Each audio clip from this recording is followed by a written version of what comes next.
Channel पे हृदय की अनंत गहराइयों से आप सभी का स्वागत है। तो साथियों, आज हम पढ़ेंगे क्या साइंस जीके से संबंधित कुछ इंपॉर्टेंट क्वेश्चन रहेंगे। साइंस में जिसमें भौतिक विज्ञान से रिलेटेड क्वेश्चन लेकर के आया हूँ, वही क्वेश्चन है जो प्रीवियस ईयर कहीं ना कहीं एग्जामों में पूछे गए। आइए देखते हैं आज का पहला प्रश्न। दृश्य प्रकाश का तरंगदैर्घ्य परास कितना होता है? तरंगदैर्घ्य परास के बारे में पूछा गया, तो 400 से 700 नैनोमीटर होता है, यानी 400 से 700 नैनोमीटर होता है। आइए नेक्स्ट क्वेश्चन देखते हैं। मानव आँख किस प्रकाश की तरंगदैर्घ्य के लिए सर्वाधिक सुग्राही होती है? मतलब अच्छी मानी जाती है, सुग्राही होती है किससे? मानव आँख जो होती है तरंगदैर्घ्य के लिए सर्वाधिक सुग्राही पूछा गया है, तो ये होती है 555 नैनोमीटर, यानी 555 पर सबसे अच्छी होती है। आइए अगला क्वेश्चन देखते हैं क्या रहेगा। नेक्स्ट क्वेश्चन है, प्रकाश विकिरणों की प्रकृति कैसी होती है? प्रकाश विकिरणों की प्रकृति के बारे में पूछा गया है, तो ये तरंग एवं कण दोनों के समान होती है। किसके किसके समान होती है? तरंग और कण के समान होती है। आइए अगले क्वेश्चन देखते हैं क्या रहेगा। सब इम्पोर्टेंट क्वेश्चन है। नेक्स्ट क्वेश्चन है, प्रकाश की गति कितनी होती है? प्रकाश की गति के बारे में पूछा गया, मोशन के बारे में पूछा गया। तो प्रकाश की गति जो होती है 3 × 10⁸ मीटर पर सेकेंड होती है, यानी 3 × 10⁸ मीटर प्रति सेकेंड में होती है। ये इतनी होती है प्रकाश की गति। अगला क्वेश्चन देखते हैं। सूर्य के प्रकाश के बारे में पूछा गया। सूर्य के प्रकाश को पृथ्वी तक पहुंचने में कितना समय लगता है, ये पूछा गया है। तो देखना, हम इसको डिटेल से बता देंगे।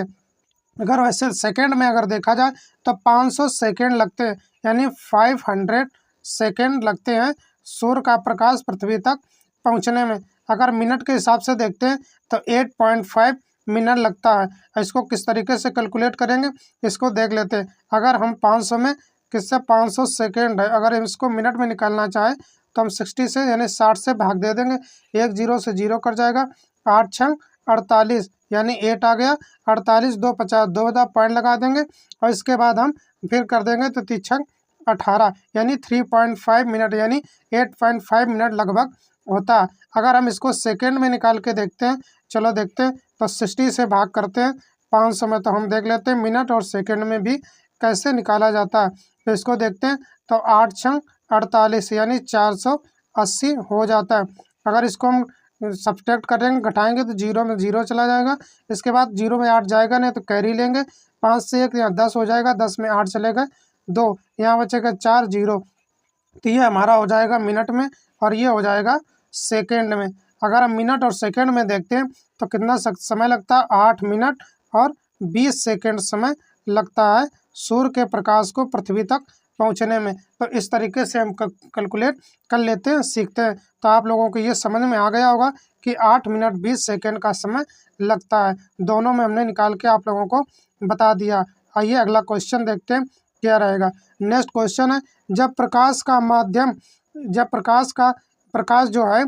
प्रकाश एक माध्यम से दूसरे माध्यम में जाता है तो अपरिवर्तित रहता है, क्या बदलता नहीं है? ये पूछा गया, क्या अपरिवर्तित रहता है? तो आवृत्ति जो है वो बदलती नहीं है, आवृत्ति चेंज नहीं होती है।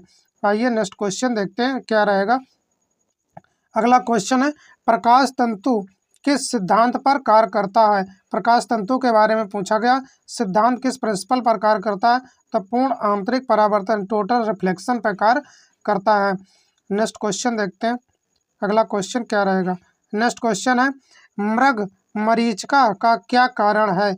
मृग मरीचिका के बारे में देखते हैं, इसे क्या कहते हैं। जैसे आप लोग गर्मियों के दिन में रोड पर वाहन पर बैठ कर चलाते हैं, वाहन में मोटरसाइकिल चलाते हैं या कार में घूमने जाते हैं, तो रोड पे आगे ऐसा लगता है कि यहाँ पे पानी भरा हुआ, मगर वो पानी नहीं होता।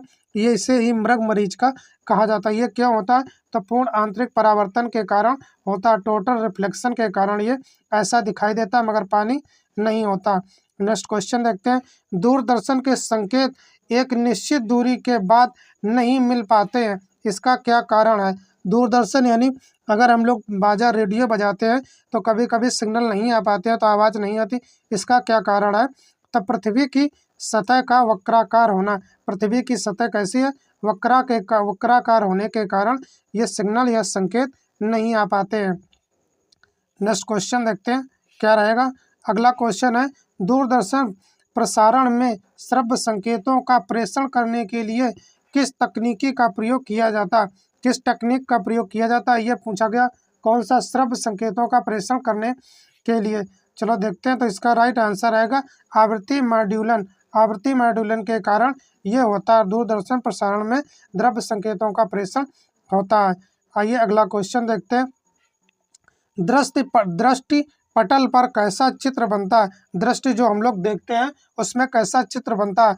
तो उल्टा बनता है, वस्तु से छोटा बनता है तथा वास्तविक बनता है, यानी रियल बनता है मगर वस्तु से छोटा बनता है और उल्टा बनता है। तो याद रखेंगे, उल्टा बनता है, वस्तु से छोटा बनता है और वास्तविक बनता है, आभासी नहीं बनता है, रियल में बनता है, वास्तविक बनता है। आइए अगला क्वेश्चन देखते हैं क्या रहेगा। नेक्स्ट क्वेश्चन है, किसी तारे का रंग उसकी किस प्रकृति को दर्शाता है? उसका जो तारे का रंग है उसमें प्रकृति की क्या किस तरीके से वो टिमटिमाता है या ज़्यादा कम ज़्यादा होता है, ये कैसा होता है? तो ये ताप के कारण होता है। कैसा होता है? ताप के कारण उसका रंग दिखाई देता है, उसकी प्रकृति है। प्रकाश का रंग किससे निर्धारित होता है? प्रकाश का जो रंग है कैसे हम निर्धारित कर पाते हैं? तो तरंग दैर्घ्य के कारण निर्धारित कर पाते हैं, किसकी तरंग दैर्घ्य ज़्यादा, किसकी तरंग दैर्घ्य कम है। इसके बारे में नेक्स्ट क्वेश्चन में और डिटेल से देखेंगे। आइए अगला दोस्त देखते हैं क्या रहेगा। नेक्स्ट क्वेश्चन है, सबसे अधिक तरंग दैर्घ्य किस रंग के प्रकाश की होती है? तरंग दैर्घ्य के बारे में पूछा गया, वेवलेंथ के बारे में पूछा गया। तो सबसे ज़्यादा तरंग दैर्घ्य होती है वो लाल में होती है। अगर हम देखते हैं प्रकाश जो है जब प्रिज्म पर डाला जाता है तो 7 रंगों में डिवाइड हो जाता है। तो वो 7 रंग याद रखेंगे, विबग्योर के नाम से याद रखेंगे। आप लोग बता दे रहे हैं विबग्योर, ये ट्रिक से याद रखेंगे। विबग्योर हो जाएगा violet, indigo, blue, green, yellow, orange और रेड। तो क्या पूछा गया, तरंग दैर्घ्य के सबसे अधिक तरंग दैर्घ्य होती है तो वो रेड की होती है। अगर हम इस तरीके से चलते चले जाएंगे तो लेफ्ट से राइट चलेंगे तो सबसे तरंग दैर्घ्य बढ़ती चली जाती है। तो सबसे ज़्यादा होती है जो तरंग दैर्घ्य वो किसकी होती है? तो रेड की होती है। तो इसमें 7 रंग होते हैं, एक इसमें विबग्योर में 7 रंग होते हैं, यही 7 रंग होते हैं, याद रखेंगे आप लोग विबग्योर से। आइए अगला क्वेश्चन देखते हैं क्या रहेगा। नेक्स्ट क्वेश्चन है, सबसे कम तरंग दैर्घ्य किस रंग के प्रकाश की होती है? तभी अभी हमने बताया था आप लोगों को कि बैंगनी की जो होती है वो सबसे कम होती है और रेड की सबसे अधिक। अगर हम विबग्योर से देखते हैं तो क्या होता है, विबग्योर देखते हैं। अगर तरंग दैर्घ्य इसमें बैंगनी पूछा गया नहीं वायलेट की, इधर हो जाता है रेड के। लेफ्ट से राइट हम चलते हैं तो तरंग दैर्घ्य बढ़ती है और लेफ्ट से राइट चलते हैं, इधर लेफ्ट से राइट चलेंगे या राइट से लेफ्ट चलेंगे तो इधर तरंग दैर्घ्य घटती जाती है। तो सबसे कम पूछी गई है तो सबसे कम जो होती है बैंगनी की होती है, ये याद रखेंगे आप लोग। आइए अगला क्वेश्चन देखते हैं क्या रहेगा। हमें वास्तविक सूर्योदय से पहले कुछ समय पहले ही क्यों सूर्य दिखाई देने लगता है? क्या होता है कि सूर्य निकला हुआ नहीं होता, में वास्तविक सूर्योदय से पहले ही हमें एहसास होने लगता है कि सूर्य यहाँ निकलेगा या निकलने वाला। तो ये कैसे हो पाता है? तो ये होता है प्रकाश के अपवर्तन के कारण। किससे होता है? अपवर्तन के कारण ऐसा प्रतीत होता है कि सूर्योदय होने से पहले ही हमें ऐसा महसूस होने लगता है। आइए अगला क्वेश्चन देखते हैं। नेक्स्ट क्वेश्चन क्या रहेगा, आकाश क्यों नीला दिखाई देता है? यह पूछा गया, आकाश जो है वो नीला रंग का क्यों दिखाई देता है? तो देखते हैं क्या रहेगा राइट आंसर। लघु तरंग दैर्घ्य तरंगों की अपेक्षा वायुमंडल द्वारा अधिक प्रकीर्णन होता है।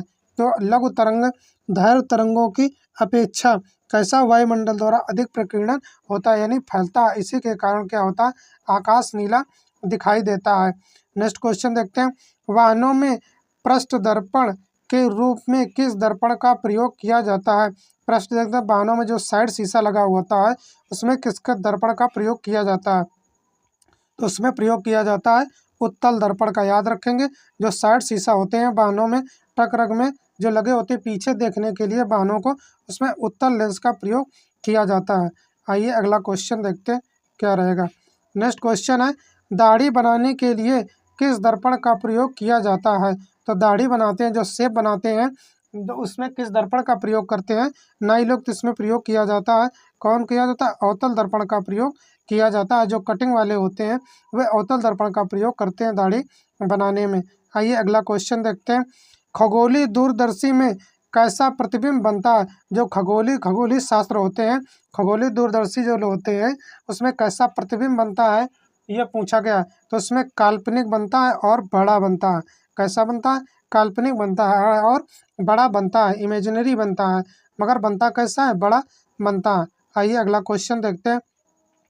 इंद्रधनुष के दोनों सीमांत वर्णपट कौन से होते हैं? सीमांत होते हैं यानी शुरुआत में और लास्ट में, ये पूछा गया। तो पहले होता है विव गौर में बताया था कौन सा? विव यानी वायलेट बैंगनी होता, और लास्ट में क्या होता है? रेड होता। ठीक है, तो सीमांत में वर्णपट याद रखेंगे। तो पहले बैंगनी होता है, इसके बाद सबसे लास्ट में रेड होता है। सबसे कम तरंगदैर्घ्य बैंगनी की होती है, सबसे अधिक तरंगदैर्घ्य रेड की होती है। आइए नेक्स्ट क्वेश्चन देखते हैं।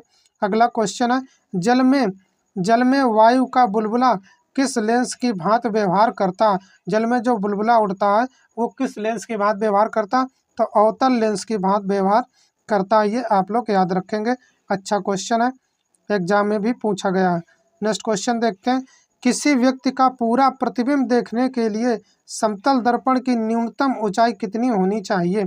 जो न्यूनतम ऊंचाई के बारे में पूछा है, अगर कोई व्यक्ति खड़ा हुआ है उसका पूरा प्रतिबिंब देखने के लिए, सर से पैर तक देखने के लिए न्यूनतम ऊंचाई कितनी होनी चाहिए समतल दर्पण की? तो देखते हैं। तो इसकी होनी चाहिए व्यक्ति की ऊंचाई की आधी होनी चाहिए, कि जितना बड़ा व्यक्ति है उसके आधा अवतल से समतल दर्पण होना चाहिए, तभी हम किसी व्यक्ति का पूरा प्रतिबिंब देख सकते हैं। आइए अगला क्वेश्चन देखते हैं क्या रहेगा। नेक्स्ट क्वेश्चन है, समतल दर्पण की वक्रता त्रिज्या कितनी होती है? तो समतल दर्पण के बारे में पूछा गया, वक्रता त्रिज्या कितनी होती है? तो ये अनंत होती है। समतल दर्पण की वक्रता त्रिज्या याद रखेंगे, अनंत पर होती है। आइए नेक्स्ट क्वेश्चन देखते हैं।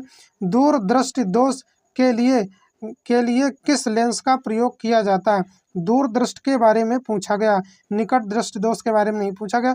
दूरदृष्टि के लिए हम किस लेंस का प्रयोग करते हैं? तो उत्तल लेंस का प्रयोग करते हैं। आइए इसके बारे में हम थोड़ा आप लोगों को बता दें तो एक बार भी भूलेंगे नहीं। एक ट्रिक से शब्द याद रखेंगे, उड़ान। क्या शब्द रखेंगे? उड़ान शब्द याद रखेंगे। उड़ान देख लेते हैं। उड़ान शब्द आप लोग ऐसे याद रखेंगे। यू से देख लेते हैं, हमारा क्या हो जाएगा? उत्तल। यू से हो जाएगा हमारा उत्तल लेंस। उत्तल लेंस जो होता है वो किसमें होता है? तो दूरदृष्टि यानी डी, तो हम दूर रखेंगे। इसके बाद होता है ए से हो जाता है अवतल। अवतल में कौन सा होता है? निकट दृष्टि दोष का प्रयोग। निकट दृष्टि दोष जिसको होती है उसमें अवतल लेंस का प्रयोग किया जाता है, और दूर दृष्टि जिसको होती है उसको उत्तल लेंस का प्रयोग किया जाता है। ये आप लोग याद रखेंगे, इससे आप कभी भी आप लोग भूलेंगे नहीं। ये आप लोगों को समझ में आ गया होगा। तो साथियों, आज के हमारे साइंस से रिलेटेड, साइंस में जिसमें फिजिक्स से रिलेटेड ये एक इम्पॉर्टेंट क्वेश्चन थे, वही क्वेश्चन लेकर के आए थे जो प्रीवियस ईयर कहीं ना कहीं एग्जामों में पूछे गए। साथियों, अगर सेशन अच्छा लगे तो लाइक करें, शेयर करें वीडियो को, और कमेंट सेक्शन में बताना कि आज का सेशन कैसा रहा। चैनल को सब्सक्राइब कर लें, और अपना अमूल्य समय निकालकर हमारे चैनल पर जुड़ने के लिए, हमारा वीडियो देखने के लिए बहुत बहुत धन्यवाद। Thanks for watching this video.